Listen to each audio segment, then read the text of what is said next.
আপনারা জাস্ট যারা ট্রেডিং করেন বা ট্রেডিং থেকে প্রফিট বুক করতে পারতেছেন না, তারা জাস্ট এই ২ টা জিনিস মাথায় রাখবেন, যে জিনিসগুলো যদি আপনারা একবার মাইনা চলতে পারেন, ইনশাআল্লাহ আপনারা এই জায়গা থেকে প্রফিট করতে পারবেন। ফার্স্ট অফ অল হইলো গা মার্কেটে যে মানি ম্যানেজমেন্ট, আর দ্বিতীয় হলো গা মার্কেটে যে ওভার ট্রেড বা ব্যালেন্স টারে টিকিয়ে রাখা যে দায়িত্বটা, এই ২ টা হলো গা আপনাদের উপর।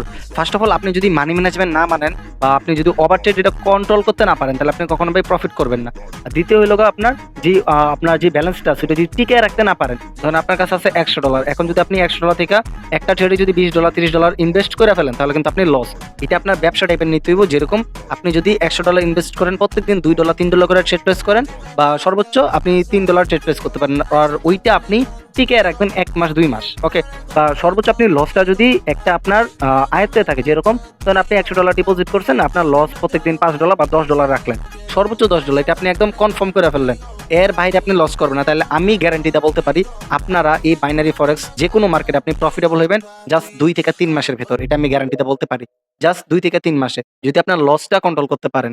লস যদি এটা ফিক্সড রাখেন, এর বাইরে লস আপনি করবেন না, তাহলে ভাই আপনারা কেউ করাইতে পারবেন না। এটা আপনি মাথায় রাখবেন। তাহলে আপনি প্রফিটেবল ইনশাআল্লাহ।